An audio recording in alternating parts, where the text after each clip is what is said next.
María es una paciente de 83 años. Durante la pandemia se levanta en la noche al baño, se cae de su propia altura y María tiene un trauma en su cadera derecha. Es una paciente hipertensa controlada con hipotiroidismo y además diabética. María tendrá que ser llevada a cirugía y va a tener un riesgo hasta el 25% de morir durante el primer año y un 40% de depender de algún medio externo para caminar. Los ortopedistas hacemos diariamente procedimientos bastante dispendiosos, de última tecnología, pero también pueden fallar. Osteosíntesis demandantes, que inicialmente se considera que quedan de la mejor manera, pero fallan. Y fallan porque el problema básicamente está en el sustrato óseo, en la calidad del hueso, en la enfermedad subyacente, en la osteoporosis. Un cordial saludo con un agradecimiento especial a los organizadores de este congreso, al doctor David March, al doctor Dinamarca y a todo su equipo. En los siguientes minutos hablaremos acerca del tratamiento de esta enfermedad subyacente, de la osteoporosis. Declaro que para esta presentación no he recibido ningún honorario de ninguna casa farmacéutica. Y vamos a enfocar esta presentación con varios tópicos. En primer lugar, resaltar la importancia de las medidas no farmacológicas. Posteriormente hablaremos del tema central del tratamiento farmacológico, haciendo énfasis en esa población que nos compete en relación con este congreso, los adultos mayores, los más ancianos, y algunas perspectivas de nuevos medicamentos o estudios, más que medicamentos que se están haciendo. El objetivo fundamental del tratamiento es prevenir fracturas, evitando caídas y fortaleciendo nuestro sistema musculoesquelético, no solamente el hueso. Dentro de las estrategias no farmacológicas es muy importante la prevención de fracturas. Hay que estimular la realización de ejercicio con actividades a favor de la gravedad, de apoyo, de contacto, como caminar o como bailar. Pero no solamente eso, hay que también estimular la musculación, el fortalecimiento de los grupos musculares de miembros inferiores y miembros superiores. Y algo muy importante, el equilibrio. Hay que evaluar los obstáculos arquitectónicos y corregirlos en el medio ambiente. Revisar los medicamentos que recibe el paciente, sobre todo aquellos que comprometen el sistema nervioso central. Con frecuencia utilizan medicamentos para dormir. Mejorar la visión, la audición. Son elementos importantes que hay que intervenir para modificar el riesgo de caída y el aspecto nutricional fundamental. Esta es la publicación que hicimos en el año 2018 en Colombia de nuestro segundo consenso para el manejo de la osteoporosis, en el cual tuvimos el honor de participar. Y uno de los productos fue este algoritmo, que lo tratamos de hacer de la mejor manera más práctica, que sea útil y entendible a todo el personal de salud, donde poco a poco se va desglosando la evaluación y de acuerdo a los resultados de esa evaluación, qué intervención se sugiere, si hay la presencia de fractura o no hay la presencia de fractura. Y así como nosotros pues hicimos nuestro consenso, hay unos referentes a nivel mundial, como este, que son las guías de manejo de SEO de la IOF, que fueron publicadas en el año 2019, recientemente. Y hay un artículo supremamente importante acerca del algoritmo de manejos con una clasificación que se viene utilizando en los últimos años es determinar si el paciente es de bajo riesgo, es de alto riesgo o de muy alto riesgo para tener fracturas por osteoporosis. Y es así como en esta publicación del doctor Canis, publicada a principios de este año, se establecieron los umbrales de intervención de acuerdo a la evaluación que se hacía inicialmente con el FRAX y los factores de riesgo.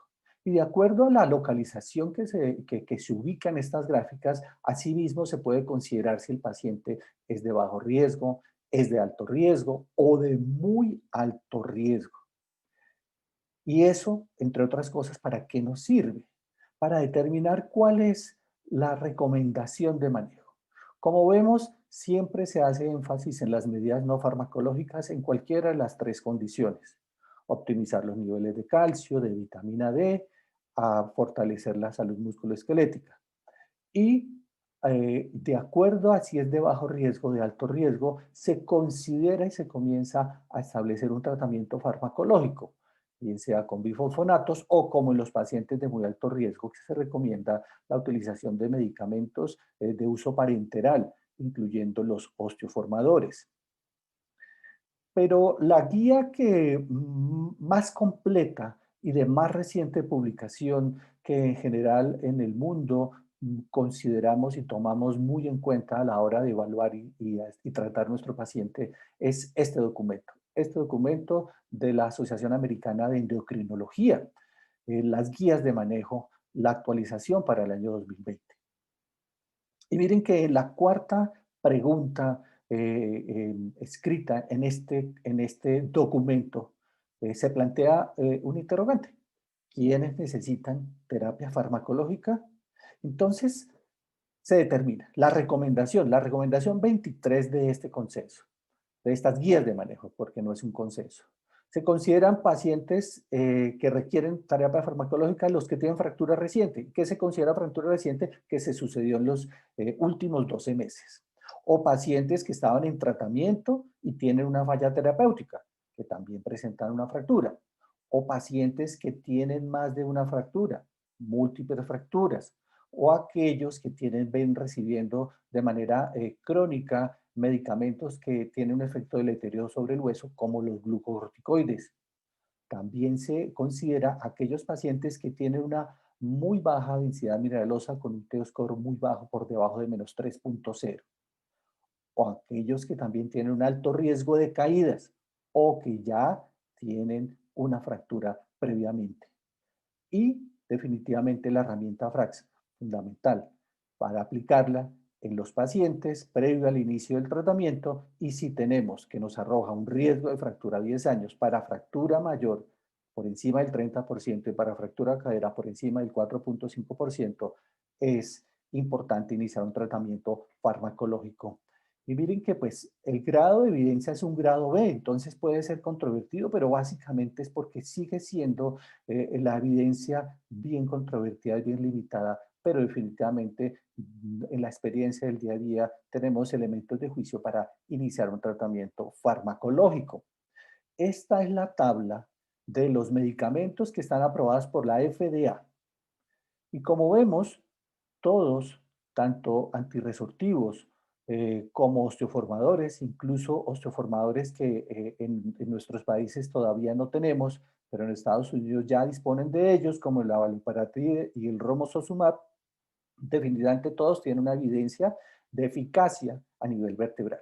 Ya a nivel no vertebral y de fractura de cadera, pues hay controversia. Hay unos que sí han demostrado su eficacia, hay otros que no la han demostrado todavía y otros pues que están con investigaciones en curso para determinar su eficacia en estas dos zonas importantes. Y este es el algoritmo que aparece en esa guía. Es un algoritmo que aparentemente es un poquito extenso, pero definitivamente es muy útil.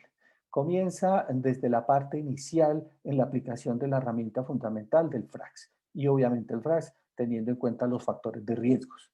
Hay que evaluar definitivamente las osteoporosis, causas de osteoporosis secundarias, corregir los déficits de calcio y vitamina D que diera lugar, y de acuerdo a lo que establezca el riesgo, si es un paciente de alto riesgo o de muy alto riesgo, así mismo se considera. En los pacientes de alto riesgo se recomienda la utilización en primera línea de bifosfonatos, incluso los bifosfonatos orales. Eh, pero los pacientes con muy alto riesgo, la recomendación es utilizar medicamentos de uso parenteral, bien sea dentro de los antirresortivos, el ácido zoledrónico, el denosumab o los osteoformadores, teniendo en cuenta que los osteoformadores se deben administrar por un tiempo determinado y siempre desde el principio pensar en la terapia secuencial, especialmente en el ácido zoledrónico y en aquellos casos en que se determine que hay que, no se puede continuar con el denosumab por alguna razón. Y la pregunta 5 de esta guía de manejo de la Asociación Americana de Endocrinología entonces nos plantea, entonces, ¿qué medicación debe utilizarse para tratar la osteoporosis? Y definitivamente, pues la recomendación 24, que es una recomendación grado A, pues manifiesta que hay agentes farmacológicos que han demostrado su eficacia en disminuir el riesgo de fractura, no solamente vertebral, sino no vertebral, y algunos también han demostrado su eficacia en disminuir el riesgo de fractura de cadera. Es así como se anotan aquí cuáles se incluyen: el alendronato, el denosumab, el risedronato, el ácido zoledrónico y obviamente los pacientes, los agentes osteoformadores. Como aparece en la recomendación 25, como es el caso del abaloparatide, el romosozumab, otro antirresortivo como es el denosumab, y definitivamente pues se recomienda para casos determinados como los pacientes de muy alto riesgo de fractura. Ahora bien, hay una población que cada vez aumenta en número. La expectativa de vida es mucho mayor, ya no es raro encontrar pacientes de 95, incluso por encima de 100 años. Pero esta población tiene algunas características especiales que es importante considerar. Los ensayos clínicos usualmente han determinado la eficacia del calcio y la vitamina D y de medicamentos como los que mencionamos anteriormente en disminuir el riesgo de fractura en todos los pacientes con osteoporosis. Pero en realidad pocos estudios clínicos han determinado su eficacia en mayores de 80 años, a pesar de que es la población que mayor riesgo tiene de fracturas por fragilidad. Eh, Tal vez hay algunos estudios post-hoc en donde se ha observado su eficacia. Y hay una parte importante que esta población pues tiene una osteoporosis senil y ahí es fundamental tener en cuenta que su incidencia tanto en hombres como mujeres es similar, a diferencia de la osteoporosis posmenopáusica que es mucho mayor en mujeres que en hombres. Y pues finalmente se determina que se extrapolan los resultados de estos estudios, así sea en una población menor de 70 años, para considerar la utilización en personas mayores. Y se han establecido varias publicaciones en donde se resalta la importancia de esta población y los tratamientos. Y es así como se ha determinado que obviamente el calcio y la vitamina D es fundamental, pero no es suficiente. Que el tratamiento de la osteoporosis en esta población, pues se ha evidenciado que es seguro, que reduce el riesgo de fracturas incluso de una manera mucho más amplia que en una población menor y básicamente es porque pues es la población que más riesgo se tiene una indicación y un seguimiento tal vez un poco mayor. Y con una característica especial que los NNT, el número necesario a tratar de los pacientes de estas moléculas en pacientes mayores es mucho menor. O sea, se necesitan menos pacientes para tener una eficacia real. Pero tal vez de las publicaciones que incluso reciente, lleva del año 2008, que fue publicada en la Revista Española de Geriatría y Gerontología, en la cual participaron algunos colegas y amigos como el doctor Guigo Echevarria, pues determinó la eficacia y los costos, la costo-efectividad de las diferentes moléculas. Y es así como se determinó que calcio y vitamina D es costo efectivo en disminución de la incidencia de fracturas. Por un lado, a nivel no vertebral, incluso hasta el 23%, y a nivel de fractura de cadera hasta el 30%. Cifras bajas, importantes, pero es fundamental destacarlos.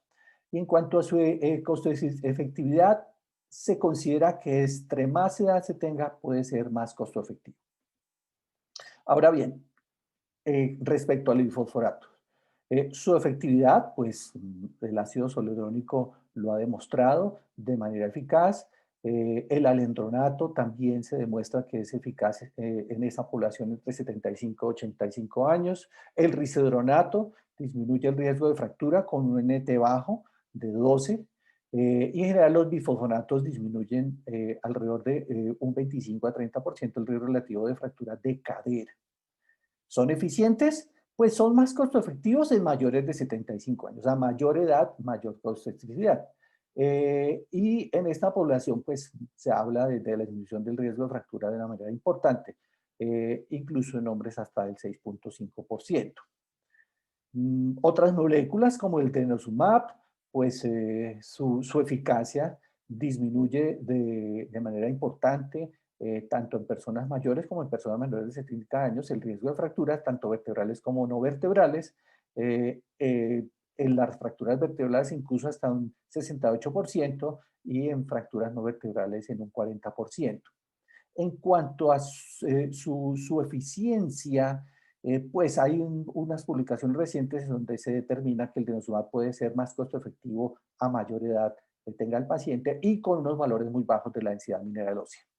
Teriparatide, pues definitivamente tiene una significativa reducción en la incidencia de nuevas fracturas vertebrales, entre el 65 y 69% a nivel no vertebral, incluso hasta el 54%, en el riesgo de múltiples fracturas hasta en el 86%, que tal vez es la eficacia más alta que se encuentra, y sobre todo con una característica muy importante, con un ENT de 11, que es la molécula que tiene el ENT más bajo. Y se considera que tiene unos beneficios similares en la población por encima de 65 como en los por debajo de 65 años. Respecto a su eficacia, a su eficiencia, perdón, es costo efectivo comparado con bisfosfonatos orales en pacientes con osteoporosis severa. Esta es una tabla donde se muestran las diferentes publicaciones y vemos cómo son los CNNT respecto a la fractura vertebral y la fractura no vertebral. Obviamente los CNT para la fractura vertebral es mucho menor y se destaca el NT bajo del teriparatide y del risedronato. También se ha encontrado que tiene un efecto sobre la mortalidad en esta población. A mayor edad puede contribuir a disminuir ese riesgo, probablemente porque pues, son pacientes que son más frágiles, que tienen un mayor riesgo de fractura. Recordemos en el estudio Horizon, el estudio pivotal del ácido zoledrónico, que llamó la atención que había una disminución de la mortalidad hasta en un 28%, y se esgrimen diferentes teorías. Por un lado está la disminución en nuevas fracturas, tiene a aparecer los bifosfonatos con una terminal de nitrógeno, un efecto neumoprotector, y también se habla de una disminución en cuanto a que tiene un efecto contra la aterogenicidad, un efecto protector. Estos factores son importantes a considerar a la hora de decidir una terapia farmacológica. El riesgo de fractura que tiene el paciente, como vimos anteriormente, el tiempo que se va a tomar para que empiece su eficacia, si el paciente tiene alguna, cómo es su sobrevida, también es importante y definitivamente pues las FLS y las unidades de ortogenética son fundamentales para hacer un manejo y una evaluación integral de estos pacientes. Y este algoritmo es sencillo, es importante, en donde se toman en cuenta en esta población mayor los factores de riesgo, la historia previa si tiene fracturas y una cosa importante, la expectativa de vida. Si tiene una expectativa mayor a un año, debe considerarse una terapia formal, por ejemplo, con un osteoformador. Las nuevas perspectivas, rápidamente vamos a analizar la rapamicina, la osteoglicina y las células mesenquimales son importantes dentro de en los nuevos tratamientos para tratar de incidir en la osteoporosis senil. Mensajes para llevar, definitivamente la estrategia no farmacológica es fundamental. Recordar que la eficacia también es importante y es igualmente eficaz en la población mayor de 85 años y que la implementación de los grupos FLS y las unidades de ortogeriatría son fundamentales para el manejo de estos pacientes. Muchísimas gracias por su atención.